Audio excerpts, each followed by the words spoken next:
Last time, I made a floating bedside table at home using the Mortise and Tenon structure. It was both practical and beautiful. This time, I decided to create a retro Bluetooth speaker by combining black walnut wood with the millennia-old Mortise and Tenon Craftsmanship.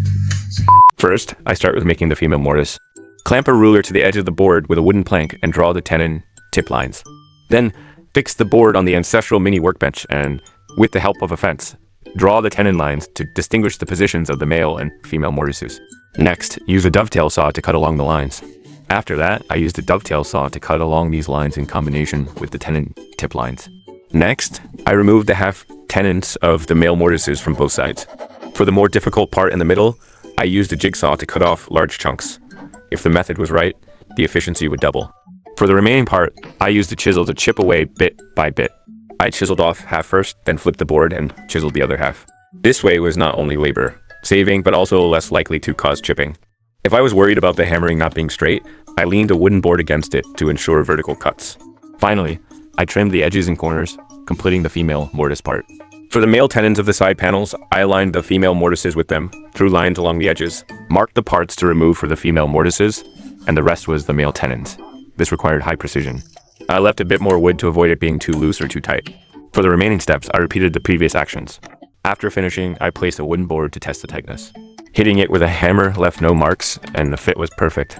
Then, I adjusted the other wooden boards in the same way. I planned to make the sound-producing unit of the panel embedded. I spent $5 at a nearby carving factory to have 3 circles precisely carved. However, to install it smoothly with the mortise and tenon structure, I needed to create a simple inserted tenon structure. I wrapped the 4 sides of the panel and made corresponding slots on the 4 sides of the matching frame. At the tenon positions, I left some space and didn't cut through to prevent the sides from showing during assembly. Also, to prevent loosening due to vibration, I applied special woodworking glue in the gaps during installation. This not only prevented loosening, but also avoided sound resonance affecting the sound quality. After the glue dried, I used a grinder to sand the excess glue and tenons until smooth. I rounded the 4 corners to prevent bumps and make it more delicate. Then, I applied wood wax oil. It was time to assemble the sound-producing unit. I used quick connectors and audio cables to connect the positive and negative poles quickly. For each tweeter part, I connected a capacitor separately. Basic soldering seals were enough.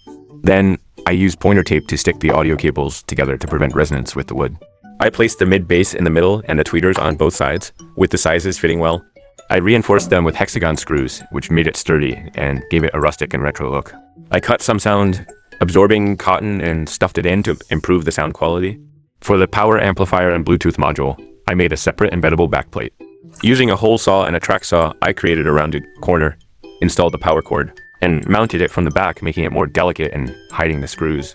Then, I connected the mid, base, and the left and right channels, plugged in the audio and power supply, and sealed the box. I fixed it tightly with screws for easy disassembly and maintenance. The panel could directly control the frequencies and volume of the high, mid, and low tones. When I plugged in a 20-volt universal power supply for a test, I found I had forgotten to leave an air vent for the subwoofer. But it was no big deal. I just made one at the back. After adding copper nail foot pads, the sound improved. In this way, a retro-style speaker that combined tradition and technology was completed. With its retro and exquisite appearance, it looked like a handicraft when placed at home. I could also enjoy music in my leisure time. That's all for today. See you next time.